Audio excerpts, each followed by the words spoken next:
Segundo uma pesquisa feita pela Federação Brasileira das Associações de Ginecologia e Obstetrícia, em parceria com o Datafolha, 33% das brasileiras não vão ao ginecologista regularmente. A saúde ginecológica é uma parte crucial do bem-estar feminino. E a falta de conhecimento do útero, da sua importância, pode fazer com que as pessoas não percebam sinais quando esse órgão adoece. Para falar sobre os cuidados que nós mulheres devemos ter com o nosso útero, a gente conversa com o ginecologista Dr. Fabiano Serra. Doutor, seja muito bem-vindo. Obrigado, Abi. Tá super elegante hoje, hein? Obrigada, doutor. Obrigada. Segunda-feira. Vou começar o mês, né? Começar o mês. Começar o mês. Doutor, quando a gente fala de útero, né? Geralmente as mulheres ficam assim, eu tenho muito medo de um dia ter algum problema e ter que retirar o meu útero, enfim, acho que a maior preocupação é essa. Mas existem outras preocupações que de repente nem começa no útero, mas pode chegar até lá, né, doutor? Qual que é a função do útero no corpo da mulher? É engraçado isso, né? Porque todo mundo acha que o útero tem uma função além da de gestar, e não tem, Abi. Então o útero ele só serve mesmo para a gestação. A gente não tem nenhuma outra função uterina. A gente tem que separar o útero de ovários, né? Porque os ovários sim têm outras funções, mas o útero em si só serve para gestar mesmo. Então, é aquilo, chegou no final da vida reprodutiva, já tem os filhos que deseja, se eventualmente precisar tirar o útero, não é o fim do mundo, porque ele não tem nenhuma outra função além dessa. E sempre teve isso, né, doutor? Eu acho que até hoje tem muito isso, né? Mas eu tenho um problema, eu tenho que retirar e agora, né? Eu acho que é uma coisa meio feminina mesmo, cultural. Na verdade, as mulheres associam o útero à feminilidade mesmo. Sim. É como se elas fossem se tornar menos mulheres por conta da ausência do útero. Exato. E a gente já sabe que na prática isso não é nada um a grande ver, né, tabu, doutor? é um grande mito realmente que tem por aí. E existem muitas doenças que acometem o útero, doutor? Existem, Abi. Se a gente for começar das mais comuns para as mais infrequentes, eu diria que a primeira delas é o mioma, que todo mundo já ouviu falar, né? Talvez o mioma seja uma das doenças uterinas mais frequentes. Na sequência, a gente teria ali os pólipos uterinos, que aparecem principalmente na pós-menopausa.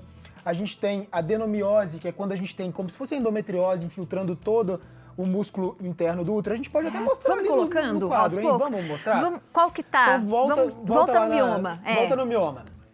Porque daí a gente vai falando de cada uma. Acho que é mais interessante. Tô vendo que eles estão postando ali, colocando. Esse é o pólipo. Esse é o pólipo, Então vamos aproveitar que eles deixaram no pólipo. Esse é o pólipo. Você tá vendo, Abi? O pólipo ele pode estar ali dentro da cavidade do útero, que seria aquela parte central ali, mas ele pode também ser exteriorizado pelo colo do útero, que é aquele lá de baixo, ó.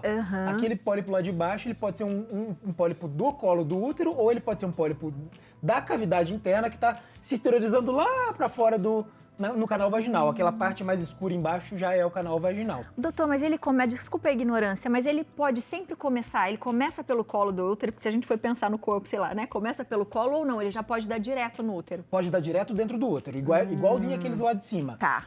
Então geralmente ele pode ser pediculado, que é esse fiozinho, né, ele fica penduradinho, né, ou ele pode ser o que a gente chama de séssil, que é quando ele tem uma base larga, como se fosse uma pinta mesmo, sabe?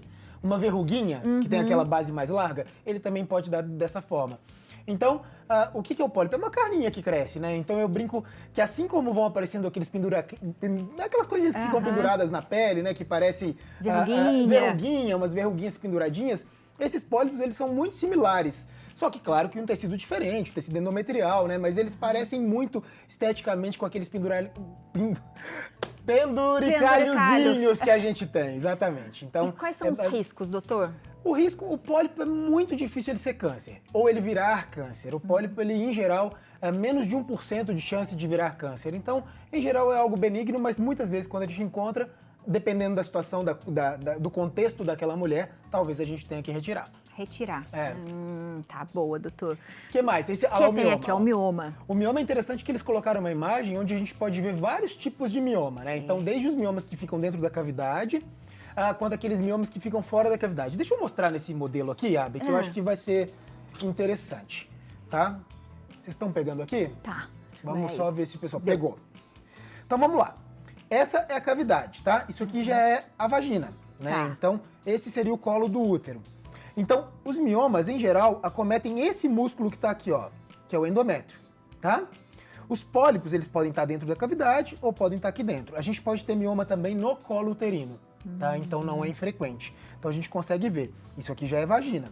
Tá. Quando a gente passa aquele espéculo, o bico de pato, né, que o pessoal fala pra gente fazer o exame, o que a gente vê é justamente esse colinho aqui, ó. É como se a gente olhasse assim, tá? Então a visualização que a gente tem é justamente essa. Então a gente não tem essa visão interna daqui. Para a gente visualizar isso aqui internamente, a gente teria que entrar com uma câmerazinha num aparelho que a gente chama de histeroscopia. Tá. E essa histeroscopia a gente pode não só visualizar, mas a gente pode também fazer cirurgias. Então retirar, às vezes, miomas, pólipos, coisas que estão internamente no útero também. Como a endoscopia funciona, por exemplo? Como a endoscopia funciona. Inclusive, é um aparelho endoscópico.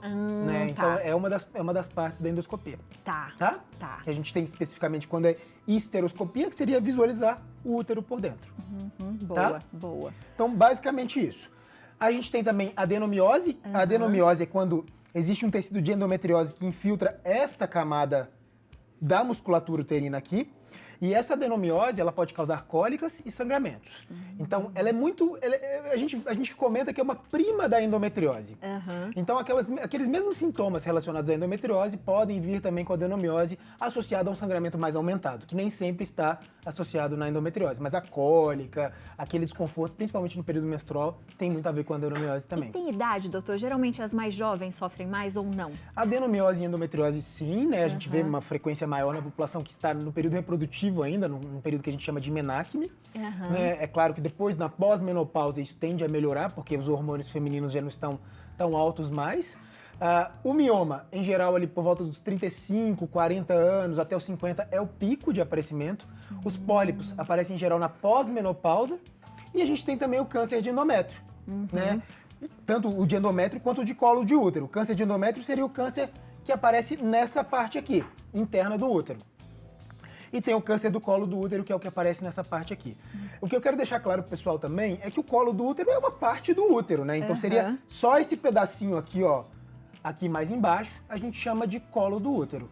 E essa parte aqui a gente chama de corpo do útero. Então a gente tem o câncer que pode acometer o corpo do útero e pode ter o câncer que acomete o colo do útero. Né? E isso também vai aparecer, o câncer de corpo do útero vai aparecer numa idade mais avançada, uma população mais idosa, frequentemente ali após os 50 anos. E o do colo do útero pode aparecer em populações mais jovens porque tem relação com o HPV. O do corpo do útero não tem relação com o HPV, enquanto o do colo uterino, mais de 99% dos cânceres causados no colo do útero estão relacionados ao HPV. E doutor, quando a gente fala de HPV, eu acho que também as mulheres, principalmente, porque é cultural também, existe um preconceito sobre isso, né? Muitas não tomaram a vacina na adolescência, né? E a gente fala, não, mas ainda tem vacina, ainda é possível. E o HPV, doutor, é possível ter contraído isso há muito tempo atrás e encontrar só agora? É sim, Abi. Quando a gente olha para o HPV, né, quando a gente entende o vírus ele pode ficar latente durante muito tempo no corpo da mulher e do homem também, né? Então, às vezes, o HPV apareceu agora, mas esse HPV ele já existe há muitos anos. Às vezes foi na primeira relação sexual que você teve na vida. E aí pegou esse HPV ficou latente, escondidinho ali, e de repente ele resolve reaparecer. Inclusive, isso é um problema pra gente que é ginecologista, porque a gente tem que orientar muito. Porque às vezes mulheres casadas há muitos anos, de repente aparece um HPV e ela acha que o marido traiu, o marido acha que ela traiu, e aí vira um transtorno. E a gente tem que desmistificar isso, porque realmente o HPV é um vírus que pode permanecer ali durante muitos anos. E é muito legal a gente falar sobre isso, doutor, porque eu acho que é bem isso, é cultural. É cultural. Parece que é algo muito ruim, e quando descobre, nossa, mas foi agora, né? E não. E aí, doutor, é necessário fazer realmente a vacinação, porque de repente se encontra o vírus, é possível que ele vá embora de novo ou não, doutor? Olha que interessante, Abby. Existe uma relação de que quando há vacinação, quando se vacina uma pessoa, mesmo que ela já tenha o vírus, a chance dela limpar, ou seja, dela se curar do vírus, é muito grande. Inclusive, é maior do que ter o vírus. Olha que coisa interessante. Que interessante. A vacina, ela promove essa imunidade e, às vezes, uma imunidade mais duradoura em relação ao vírus. Então, é bastante interessante vacinar. Lembrando que a vacina, ela é disponível gratuitamente no SUS, né, para crianças e adolescentes aí de 9 a 14 anos, principalmente para esse público que não iniciou a vida sexual, mas também é disponível para outros grupos, pacientes vítimas de violência sexual até os 45 anos, ou pacientes que são imunossuprimidos, que passam por tratamentos oncológicos. Então, esses grupos também têm direito à vacina. Boa. Então, agora, as pessoas perguntam muito, mas eu não tenho direito ao SUS, mas se eu quiser ir no privado, eu posso me vacinar? Pode, deve. Inclusive, existe uma vacina até mais moderna agora, que é a nonavalente, que além de proteger contra os 4 tipos de vírus que existem na vacina do SUS, protege também contra mais 5 tipos de vírus que causam o câncer do colo do útero. E é interessante dizer que a vacina ainda não tem em bula, que ela previne outros tipos de cânceres, mas a gente sabe que o HPV hoje está relacionado a cânceres de orofaringe também. Câncer de pênis e outras lesões. Então a gente sabe que hoje, tomando a vacina do HPV, a gente previne outras lesões cancerígenas também. Que interessante isso para prevenção. Para Muito prevenção. bom, doutor. É isso aí. Tem perguntinha do WhatsApp? Vamos lá. Vamos lá. Temos uma perguntinha para o doutor, vamos ver aqui, ó. Isabelle, boa tarde. Tenho dúvida que não é sobre útero. Não tem problema, a gente vai tirar. Tem uma idade ao certo para a mulher entrar na menopausa? Ô, Isabelle, obrigado pela pergunta, viu? E é muito bom esse tema, a gente gosta de fazer ele várias vezes, né, doutor? Não, Porque sempre tem menopausa, pergunta, menopausa né? bomba, É né? maravilhoso. Menopausa é sempre um tema que tem muita discussão e muita pergunta. Isabelle, mas a questão é a seguinte, não existe uma idade específica, mas acima dos 40 anos a gente considera essa idade como normal, tá? Se a menopausa acontece antes dos 40 anos, a gente classifica essa menopausa como precoce. Se ela acontece após os 40, a gente vai considerar normal. Eu posso te dizer o seguinte, existe uma idade média da brasileira. A brasileira, em geral, menopausa ali por volta dos 48 anos. Então, é basicamente isso. Basicamente isso. Mas antes vai chegar o climatério, né, doutor? Vai ter aquele processinho todo. E o climatério, ele é algo que vai ali antes e depois, né? Ele fica naquela fase, inclusive pós-menopausa, pode ter as ondas de calor, pode ter tudo aquilo aí ainda, né? Ainda. E tem mulher que demora muito tempo, né? Pra entrar na menopausa, de fato, pra ter a menopausa. Né? Tem mulher que às vezes vai acontecer aos 55 anos, 56. Ah, mas é um grande problema? Não. Agora, se o sangramento estiver alterado, uma das coisas que pode estar relacionada também é o câncer de endométrio. Então, se essa paciente tem sangramentos esquisitos demais por volta dessa idade, vale a pena investigar. Doutor, e sobre essas doenças que a gente está falando do útero, quais são as mais preocupantes? A gente sabe que quando fala do câncer, todo mundo se preocupa. Mas quais delas, por exemplo, pode gerar um câncer? Quando a gente fala de mioma, por exemplo, as pessoas têm medo. Mioma, cisto, pólipo. E aí, doutor? Mioma não vira câncer. Existe um tipo de sarcoma, que seria o leiomiosarcoma, que ele é um tumor também do corpo do útero, tá? E ele aparece nas imagens exatamente como um mioma. Só que o mioma, ele é responsável por 40% dessas lesões que aparecem no útero, né? 40% das mulheres têm essas lesões de mioma. Então, na imensa maioria das vezes, não vai ser sarcoma. Porque sarcoma é uma doença rara, não é uma doença tão frequente. Felizmente, senão isso ia gerar uma confusão na nossa cabeça. Quando que a gente vai suspeitar de sarcoma? Aquela mulher que não tinha mioma no exame do ano passado e de repente esse ano fez um exame que tem um baita mioma ali de 10 centímetros, de 12 centímetros. Então essa mulher a gente tem que ficar de olho, porque cresceu um nódulo muito rápido. Muito rápido, principalmente se esse nódulo for único, a gente tem uma tendência a imaginar que pode ser um sarcoma.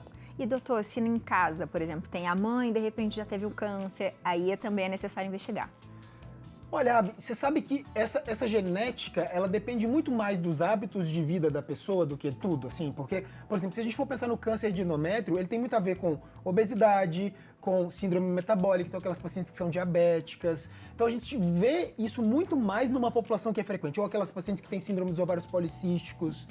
Então, claro, se ela for filha de uma mulher que teve síndrome dos ovários policísticos e ela também tiver síndrome dos ovários policísticos, ela tem mais risco de ter o câncer. Mas veja que isso é modificável. É um fator de risco modificável, porque se ela tiver hábitos de vida saudável, se ela não deixar a síndrome atacar ou atuar, né, realmente ela pode prevenir o câncer. Isso é bem interessante, porque eu estava até falando com meu esposo hoje, e a gente falava de câncer antes, é acima dos 40 anos, e hoje a gente vê muitos jovens com câncer. É decorrente disso, doutor, dos maus hábitos, por exemplo? Com certeza, maus hábitos têm relação, mas hoje tem um negócio que é muito interessante, né, Abby? Primeiro, a internet trouxe essa informação pra gente. Antes as pessoas jovens morriam, a gente não ficava nem sabendo, quando a gente não tinha esse acesso à informação como a gente tem hoje.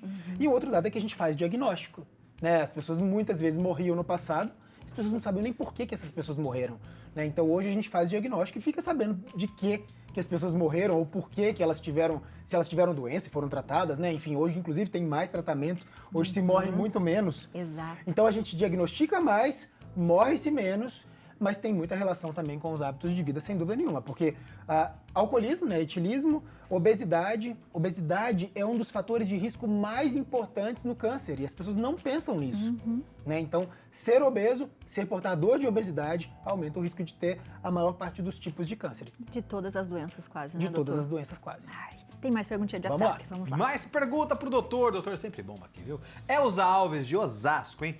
Boa tarde, me tire uma dúvida. Tenho pólipos no útero. Diz os médicos que eu preciso tirar por doer e sangrar muito. É preciso tirar com urgência? Abraço a todos vocês. Elza, obrigado pela pergunta, viu? Abraço para você, Elzinha. Ela falou de dor ali, né, doutor?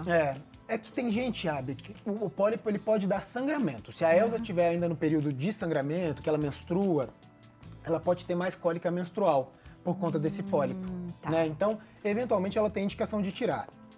Elza, dizer se tem que tirar correndo ou não, na urgência ou não, é difícil, porque eu não sei se é o caso, né? Se existe uma suspeita de câncer associada, que eu imagino que não, tá? A maior parte dos pólipos, como eu disse, somente 1% a gente tem o risco de malignidade ali, que é muito baixo. Então, na maior parte das vezes, não é para ontem que a gente faz esse tipo de cirurgia.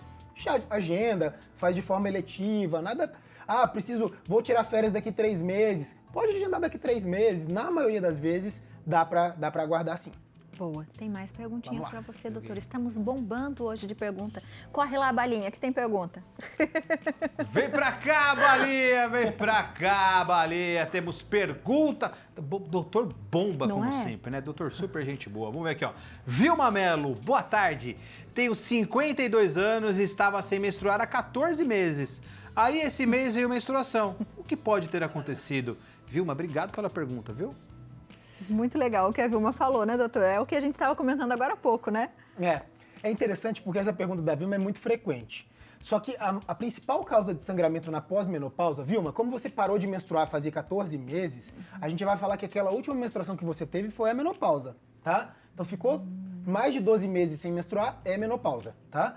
Agora, você voltou a sangrar, a gente tem que identificar. Será que é um sangramento de atrofia? Que é a principal causa de sangramento na pós-menopausa. A parte interna, o endométrio, vou pegar aqui de novo. Sim. O endométrio, pega aqui pra mim, por favor. Foi. Foi.